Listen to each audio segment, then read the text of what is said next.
Esarhaddon was a very angry man. His rise to power had not gone smoothly. As the youngest son of the king, he was an unlikely choice for a successor. But his father had always favoured him, and he had hinted that one day he would be king in his stead. He would be king of Assyria, the most mighty nation on earth. One day his father had gone out on a campaign, a very ambitious and very successful campaign. But somewhere along the way, the wheels fell off. Esarhaddon wasn't quite sure exactly what happened, but the next thing he knew, his dad was back home in Nineveh in disgrace. Their massive army, counting tens of thousands of troops, were decimated. Something terrible, awful, unimaginable had gone wrong. To lose a war like this could only mean one thing. Esarhaddon's dad had lost favour with the gods. Ashur and Bel, their own gods, had not shone their face at the urgent time of battle, and now the nation was in mourning. This was serious. To have a king not being blessed by the gods, Ashur and Bel, this was crisis. This could only mean disaster and devastation, pestilence and famine. Without the gods on their side, Assyria would be doomed. So, in the interest of national security, Esarhaddon's brothers did the only honourable thing that a respecting Assyrian could do. They went right past these Lamassu, these gods of beneficence, gods of protection, gods of mercy. They snuck past these with a dagger and killed their own dad. But Esarhaddon knew that even in this circumstance, he was still the appointed successor for Assyria. Had not the gods Ashur and Sin and Shamshah, Bel, Nebo, the Ishtar of Nineveh, and the Ishtar of Arbela said that he would be the rightful successor? Esarhaddon quickly seized power, but it took him 6 weeks to sort things out. There was bloodshed and skirmishes. There was rivalry in his own city, but his brothers soon learned what was best for them, and they fled north, never to return.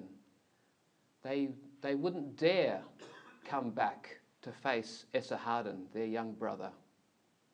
Esarhaddon ensured that there were no survivors in his brothers' families, none at all, except for a few of their daughters. Definitely all the male offspring were liquidated. He now was king of Assyria.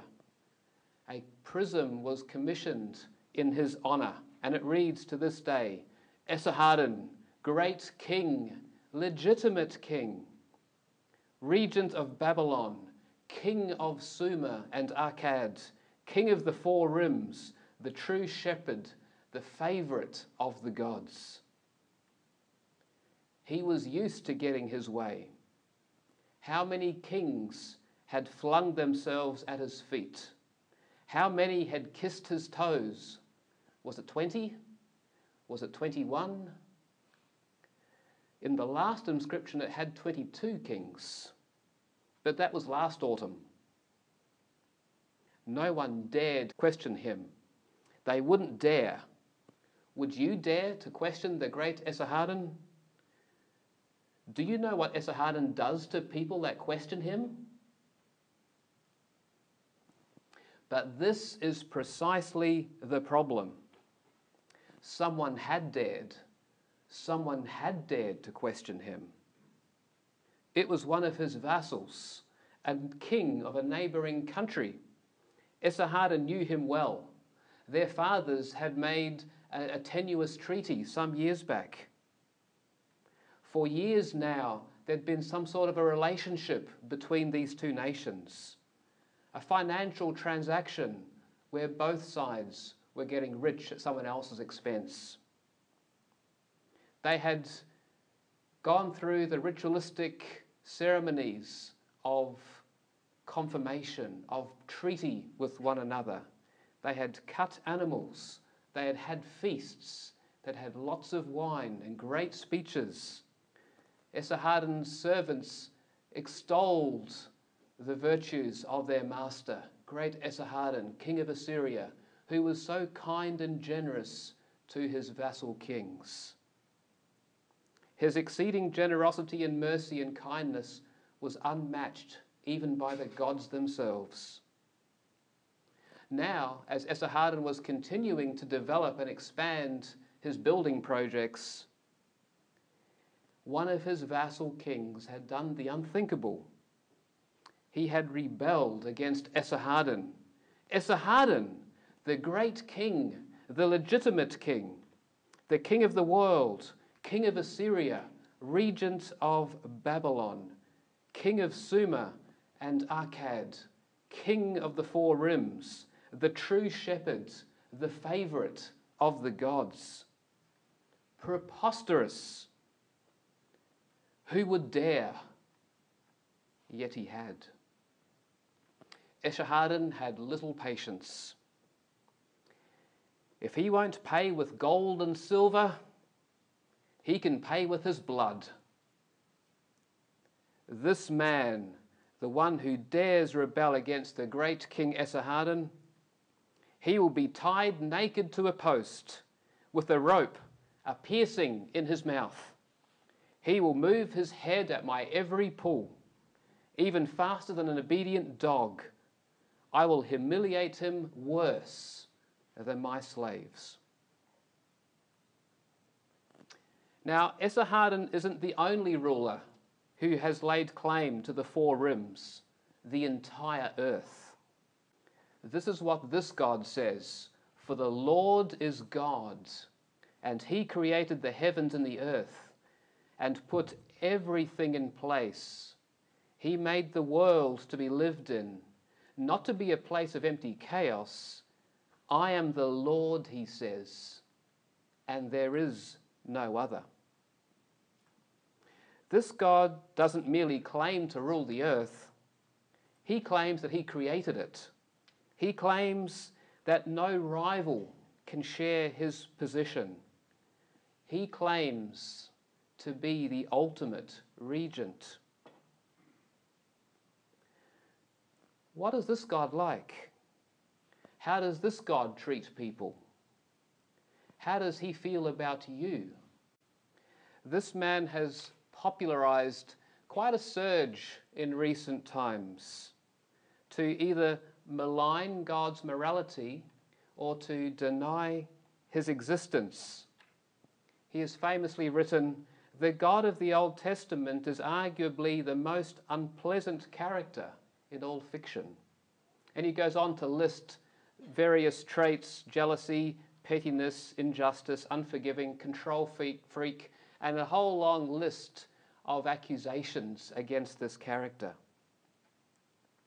When I was a teenager, Gary Larson from The Far Side wrote this cartoon illustration out, and it became somewhat famous at the time. This is in the early 90s.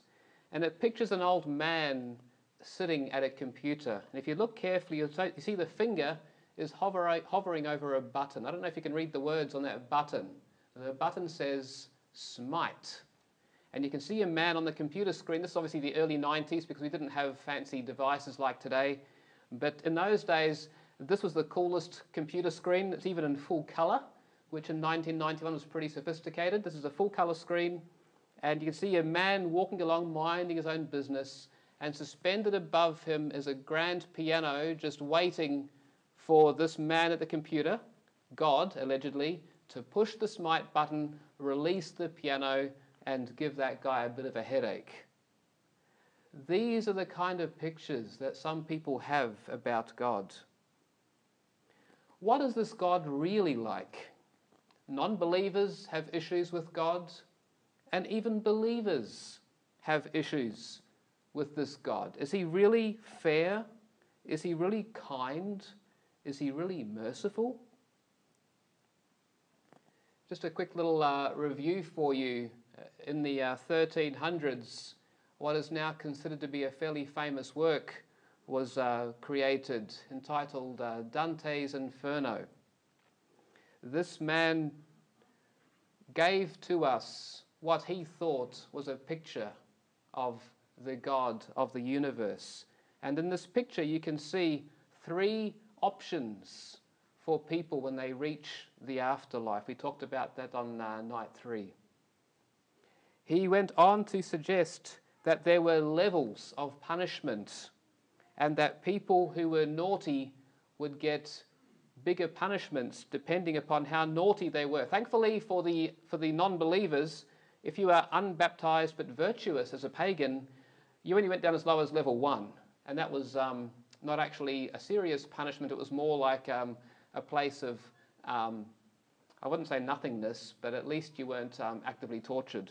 But if you were naughty, like you had lust issues, you'd be tossed by the winds of a violent storm. Gluttony, you had smelly rain and rotten slush to swim in. If you were greedy, you got to joust with great big weights attached to your chest. And on down through the list until you get to level 7.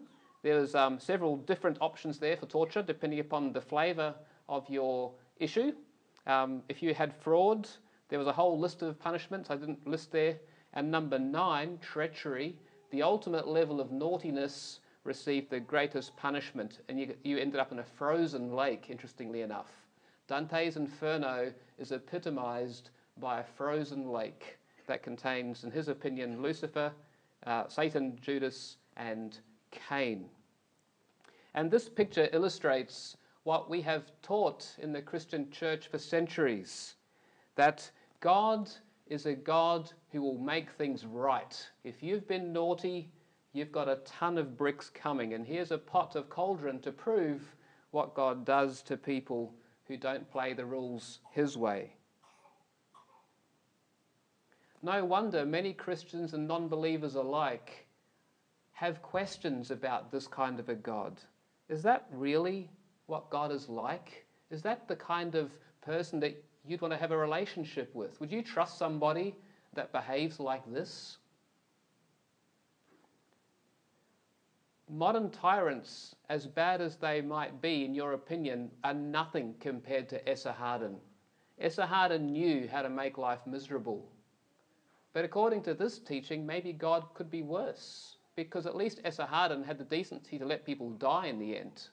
Imagine if God kept people alive forever just to torment them. What kind of a God would that be? I'd like to bring us back to our story of Esarhaddon, but this time I'd like to bring you to the perspective of a gentleman by the name of Nahum. Nahum was a prophet of God that lived in the country where Esarhaddon's rebellious vassal king comes from. Nahum knelt to the ground. He barely felt the stony pebbles that bit into his knees and the coarse sackcloth slung across his back. These minor irritations, coupled with the mosquitoes that had come out that early evening, were nothing compared to the horrible ache in his heart. Nahum had seen this coming, so it wasn't like it was a shock. Nahum was known for telling it like it is, and he had often spoken out about the things he saw that weren't as they should be. Come to think of it, a lot of things were not as they should be these days. And now Nahum shook his head. It was a sorry tale. God had given a message for Nahum to take to the people of Nineveh, Esarhaddon's capital city. It was a message of judgment for Assyria and for Esarhaddon's people, because they had been so cruel. These people had been so merciless to men, women, and children. But Nahum had found even more difficult than the Assyrians was to comprehend the way of his own people, the people that God had chosen to influence the nations around them toward a more merciful, a more kind, a more gracious way of behavior. But could it be said, Nahum shuddered to think, could it be said that now his own people were worse than Esarhaddon and his countrymen? It had started out with one of their most recent kings. His father had served God faithfully all his life, but after he died, this new king had completely changed the course for himself and for his whole nation.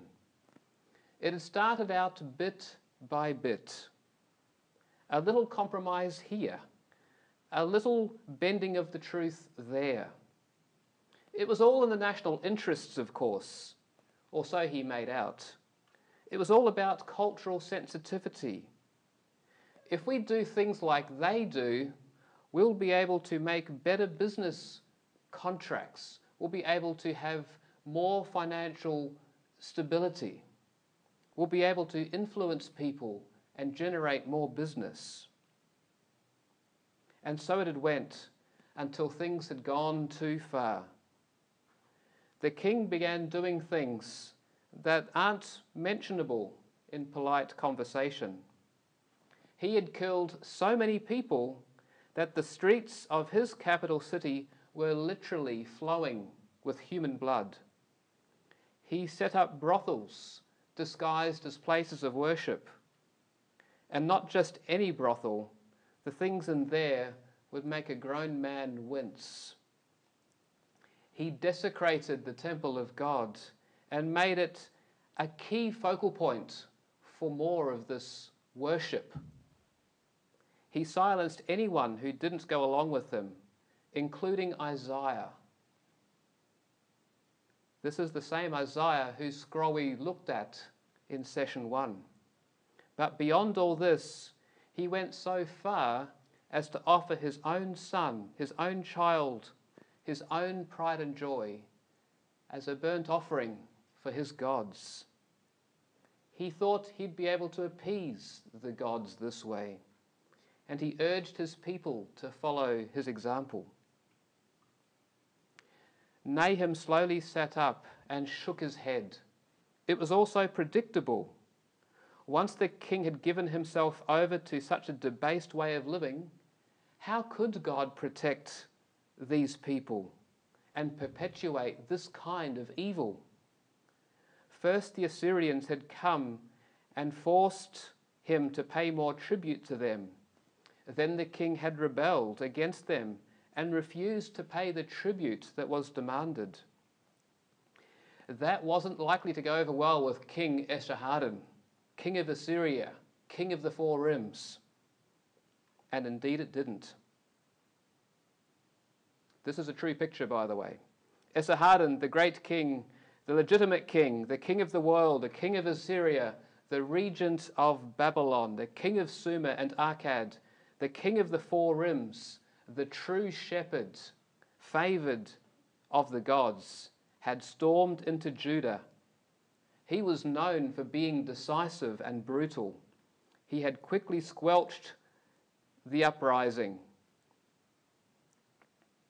Then he led Judah's king, bound in bronze chains, with fishhooks in his face, and taken him back to Assyria. You can see the pictures there. Now Judah was without a king on the throne. Would God still remember them? Did God care about people who were that bad? Did God care about the worst king that Judah had ever known? This is what Nahum the prophet himself wrote. He said, "The Lord is slow to get angry, but his power is great, and he never lets the guilty go unpunished. He displays his power in the whirlwind and the storm. The billowing clouds are the dust beneath his feet." For Esarhaddon, it was the necks of 22 kings that were beneath his feet. But for the God of Nahum, it's the storm clouds, the billowing clouds that rise to 60,000 feet. Those are what are beneath the feet of Nahum's God. It just so happens that over the last 2 years I spent quite a bit of time on the Ezekiel text, and I want to just share with you a couple of insights before I read this next passage. Ezekiel was a writer who was very poetic and very detailed in tying together his writings. Scholars on both sides see him as a real architect of the text. Interestingly enough, 73 times in the text, Ezekiel tells people this is how you'll know who this God is, and 40% of those formulaic references, Ezekiel is specifically referencing other nations, not his own. He's specifically referring to other countries, other people, or indeed to all people, kol basar, all flesh on the face of the earth. Therefore, when I read this passage to you, I have it on good authority when I say this passage is intended for everybody on the face of the earth. The text itself is clear. This is what it says. "Do you think that I like to see wicked people die? Says the sovereign Lord. Of course not. I want them to turn from their wicked ways and live." This particular passage is really powerful. I want you to read it with me. Process it. Where is another God like you, who pardons the guilt of the remnant, overlooking the sins of his special people? You will not stay angry with your people forever, because you delight in unfailing love. Once again you'll have compassion on us. You will trample our sins under your feet and throw them into the depths of the ocean. You will show us your faithfulness and unfailing love, as you promised to our ancestors Abraham and Jacob long ago.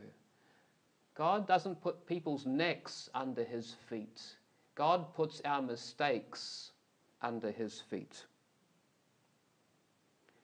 But you're wondering, how does this cash out? How does this make sense? How does this work in our thinking today?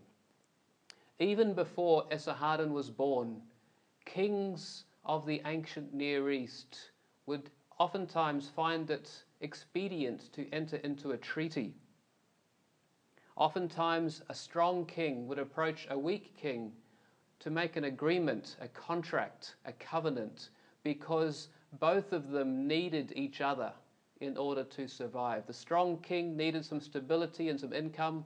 The weak king needed divine protection to avoid annihilation. And as they sat down to a feast and prepared for a ritual ceremony, animals would be cut into pieces and laid on two sides of a path.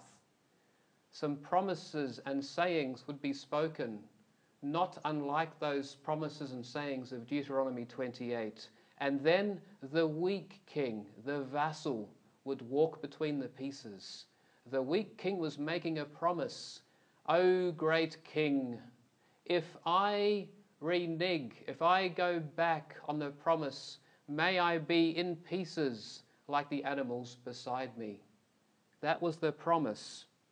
But this is the twist. This is how the story is upside down today. It's inverted. It's back to front. Because if you look carefully at the screen, when Abraham and God met, God said to Abraham, "I will make you a great nation, not just for your benefit, but so that every nation on the face of the earth will be blessed by your faithfulness." And watch this very carefully. As this promise was made, a fire came down between the animal pieces. Now let me ask you this question. Who's the strong God and who's the weak vassal in this picture? Who is the one that should be walking between the pieces? Who is the one that should be taking the knife if he's unfaithful? Obviously, Abraham, the man on the bottom corner there, he should be the one going through the pieces, because if the contract is broken, he should be the one that takes the blame. But God reverses it and says, hang on a minute, stand back and watch. I, God, ball of fire, smoking pot, will go between the pieces. And Abraham, as I make this promise to you, as Meredith Klein, the guy who brought this to our attention, indicates, I, God, will go between those pieces. And if this promise is broken by any party for any reason, I, God, will take the knife. I, God, will be cut in half, because this promise must be kept, even at the expense of my own life. And this is what the Bible says. This is how we know what love is, Jesus says, because Jesus Christ laid down his life for us. What a contrast to the gods of Esarhaddon. What a contrast to the behavior of Esarhaddon's vassal. I want to go back to the story and just see how it plays out. This time, I want to put you in the shoes of Manasseh. Manasseh is the name of the vassal king that dared stand against Esarhaddon. Manasseh put his hand out in front of his face. Nope, couldn't see a thing. It was dark. It was pitch black. He ran his palm against a rough stone wall. The chains on his wrist clanked against the solid surface.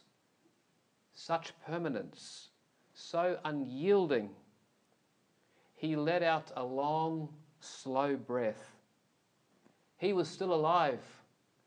Oh, how he wished he were dead. When would his next shameful public torture exhibition begin?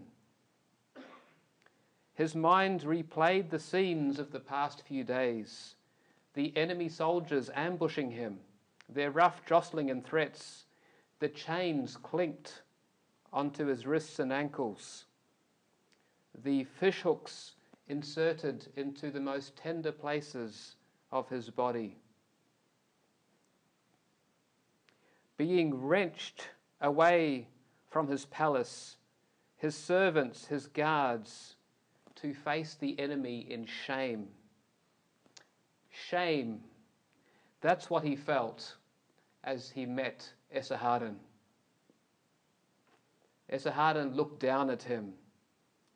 How many times had Manasseh himself looked down at others the way he was being scorned now?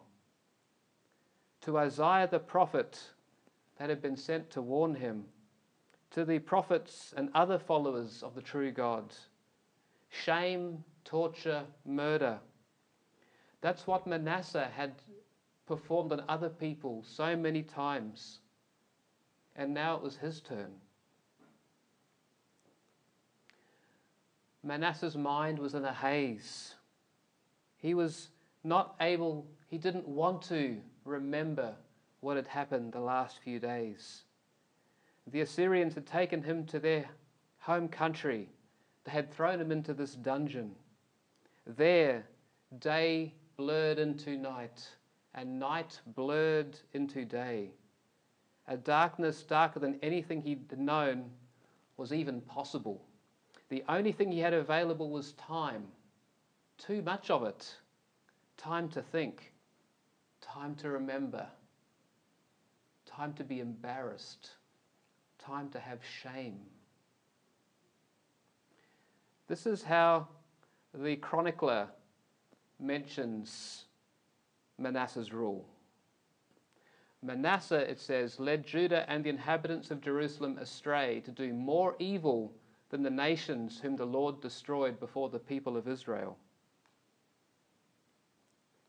Similarly, the historian Josephus comments, he showed himself in his manners most wicked in all respects, and omitted no sort of impiety.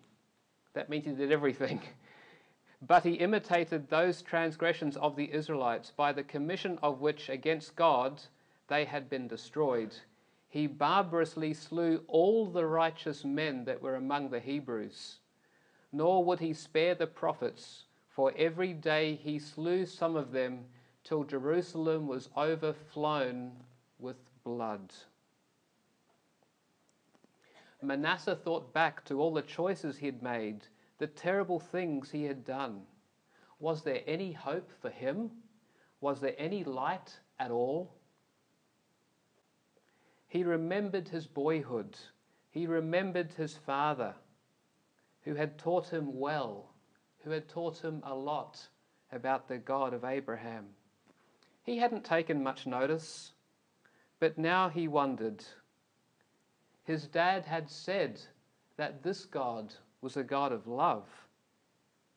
But what did that mean? What's love?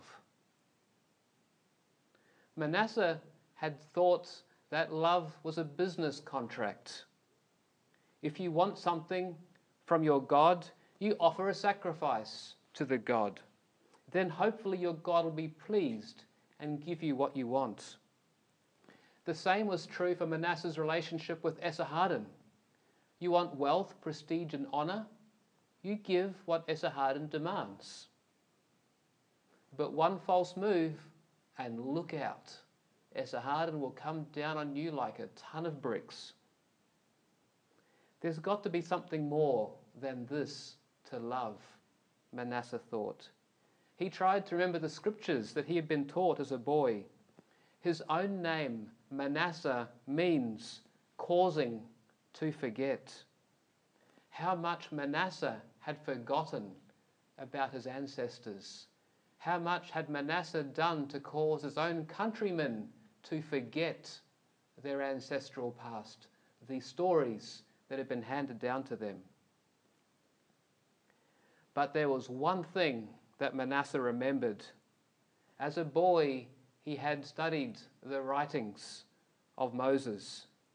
He remembered the story of God walking through those pieces, the animal carcasses. He remembered God promising that God himself would be responsible for the treaty. How far, he wondered, can I mess up and still be saved by that treaty? Could God's love reach me, Manasseh, the worst king of Judah, the shamed slave of the great king Esarhaddon, bound with chains and fishhooks, naked in a dungeon? For the first time, maybe in forever, Manasseh bowed his head. Although this text is not in the Bible, I have good reason to think that it matches what he may have prayed. It's from the work, The Prayer of Manasseh. I have sinned, O Lord, I have sinned, and I know my transgressions. I earnestly beseech or plead, beg, forgive me, O Lord, forgive me.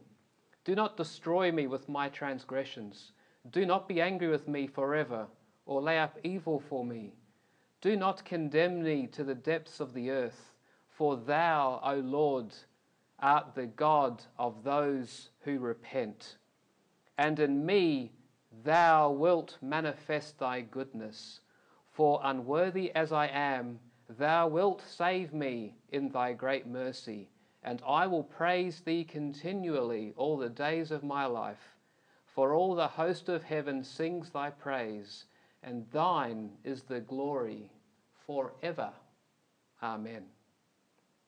The chronicler writes this: he prayed to him, and God was moved by his entreaty, and heard his plea, and brought him again to Jerusalem, into his own kingdom. Then Manasseh knew that the Lord was God. He took away the foreign gods and the idol from the house of the Lord, and all the altars that he had built on the mountain of the house of the Lord and in Jerusalem, and he threw them outside the city. He also restored the altar of the Lord and offered on it sacrifices of peace offerings and of thanksgiving. And he commanded Judah to serve the Lord, the God of Israel. When Manasseh experienced what God was truly like, his unconditional love, it changed him from the inside out. This translated into action. The Bible records that for the rest of his life, Manasseh served the Lord the best way he knew how. What about you? What about me? How does this play out in our life? Are there things in your life that are too bad to tell anybody else? Too dark to even want to remember yourself? Have you done things you wish you could forget? Do you wonder if God could possibly love you? Take it from Esarhaddon's slave Manasseh. If God can forgive someone like Manasseh, there's no problem with God forgiving someone like me or you. If God can give Manasseh a new heart, a changed personality, a fresh slate, a new start, then surely he can do it for us. The God of the Bible, the God Manasseh came to know, is very different from the gods of Esarhaddon. Maybe he's also very different from the God that you have heard about, or even the God that well-meaning Christians have mistakenly talked about. This God, as we discovered in night one, is the supreme magician. But the term magician itself can be a bit cheap. It can sound a bit tricky, a bit like a party joke. This God knows the future and brings it about. Nothing will ever take this God off guard. Number two, we saw that this God is a code breaker. He wants you to understand. He knows the future, and therefore he wants to reveal it to you. He wants you to have confidence and peace, knowing that he is in charge, even in the storm. He wants us to know in detail that we are safe in his hands as we crack this code. Number three, this God is the one who destroys death. That's so that we can have hope. This isn't just an intellectual promise for some kind of bliss for the hereafter. This is the promise for physical life and for emotional healing. No more tears, no more sorrow, no more pain, even emotional pain. Some of us have deep-seated hurt. We've been scarred. But all this, we are promised, is going to be taken away. We'll be made whole physically and emotionally. Death is not our friend. Death's not a ticket to the afterlife. It's not a stairway to heaven. It's not a relief from pain and suffering. Death is an enemy that God promises he will destroy. On Wednesday, the fourth session, we saw that when there is war, trickery and deception are part and parcel. We saw 4 fingerprints that we are indeed likely to be in a serious war. And as a result, we can guarantee that trickery is in view. Yet, God promises to help us navigate, to keep us safe from the assault that has been made on truth and what is clear, what is factual. The cover story need not suck us in, but we cannot do this without God. In just a few moments, I'm going to ask you to have a think about something, to make a choice. But before that happens, I want to share with you a personal story, how God has changed my personal life. You might think I'm a righteous person. I've been pretty arrogant and self-centered. I've been pretty self-absorbed. I've been addicted to self-destructive behavior. And I have been in a very dark place mentally and psychologically for years. I know the difference between Jesus not being in my life and Jesus being in my life. I'm too embarrassed to share you some of the details, but I'll share with you one story that happened to me when I was about 11 years old. When I was in primary school, I used to really enjoy high jump. I was a little bit of an athlete, not a brilliant one, but I was better than average, and I just happened to be pretty good at high jump. And every year when we got ready for the inter-schools competition, I was the one that would really spend the time practicing high jump. It just so happened this particular year that before high jump season, or just at the end of high jump season, the big long bar made out of aluminium in those days was put up in the ceiling, and as we were playing in the gym one recess or lunchtime, one of the balls got stuck up in the rafters. And so being the helpful person I was, I thought, I'll get that big long high jump bar. I'll just push it up there into the ceiling, bump a ball down, and then I'll be able to get this ball back. It was several meters up off the floor. Unfortunately, when I put this nice soft aluminium bar up into the rafters, the ball wasn't behaving itself. I couldn't quite get it, so I moved the bar backwards and forwards to get a better angle at this ball. I finally managed to get the ball down, but to my horror, the perfectly straight, expensive aluminium high jump bar now had a really big deformation in it. It was bent at one end, quite grotesquely. I thought to myself initially, no problem, I'll just straighten it out. So my 11-year-old muscles, aluminium, not too difficult. I straightened it out, but I didn't quite straighten it out in the right place. So now it had a double little S-bend in it like this. It had two kinks rather than one now. I felt very embarrassed. I spent a bit more time on it. By the time I finished, I think I had about 3 kinks in the bar. They were all smaller than the first one, but there was now 3 rather than just the one. And I knew, this is the time of the strap, by the way, I knew that if the principal found out, I was sure that I'd get in a lot of trouble. So I very carefully hid this bar and put it back where it belonged in just such a position so that when you looked at it from a distance, you couldn't see the kink in this high jump bar. Night after night, week after week, month after month, I agonized over this stupid piece of aluminium, this bar that I'd bent. I thought to myself, I don't want to tell the principal. If I tell him what I've done, he'll be mad with me. And especially now, as the time went on, as the days and weeks and months passed, I thought, now I've got to say sorry for 2 things. Number 1, that I bent the bar, and number 2, that it's been 2 months since I told him. Oh, now it's 3 months. Now it's 4 months. Now it's 5 months. All the way through the year, I was on tenterhooks. I was agonizing. I was stressed. I was only 11 years old, but I was seriously losing sleep over it. Finally, high jump season came the next year. I think it was springtime from memory, time to get ready. And of course, being the high jump representative for the school, guess whom the principal sent out to set up the high jump? It was me. I went down, set everything up, but I just couldn't live with myself anymore. The 3 kinks were right there in the bar.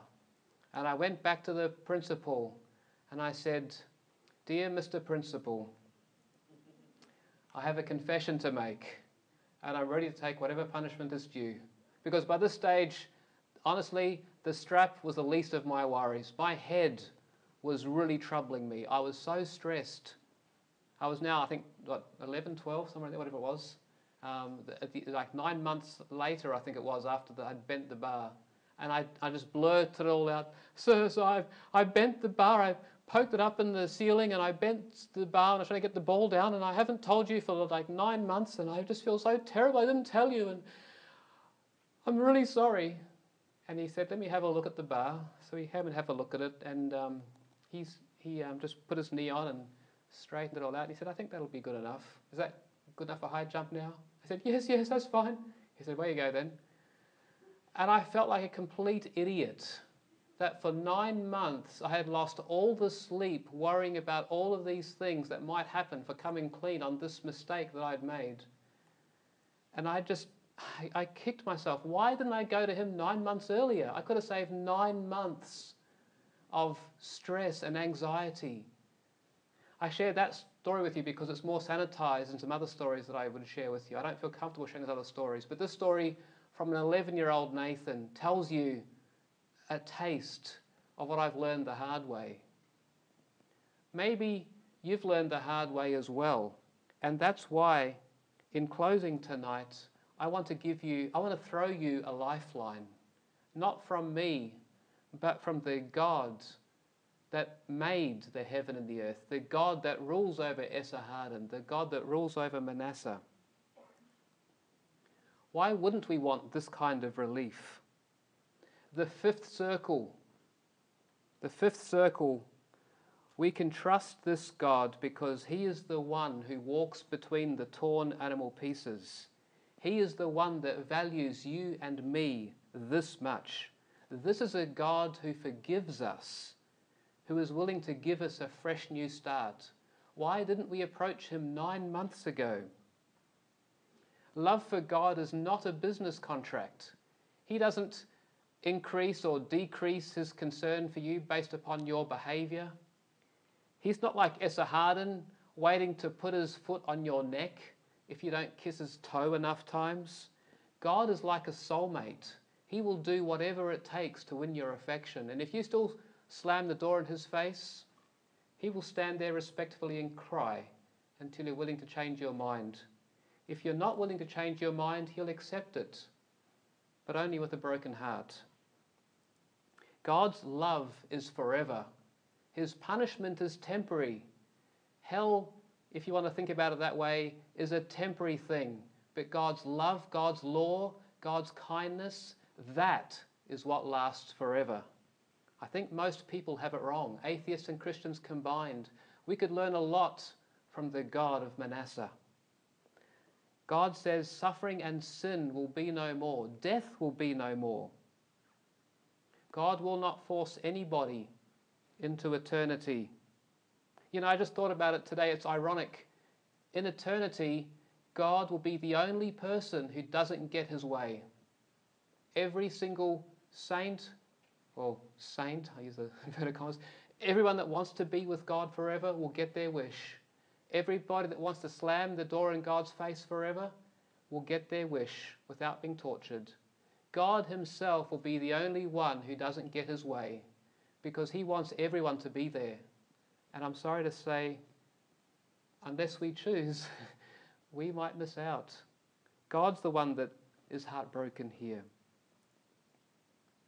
The Bible says that a living dog, a mutt, has more hope than a dead lion.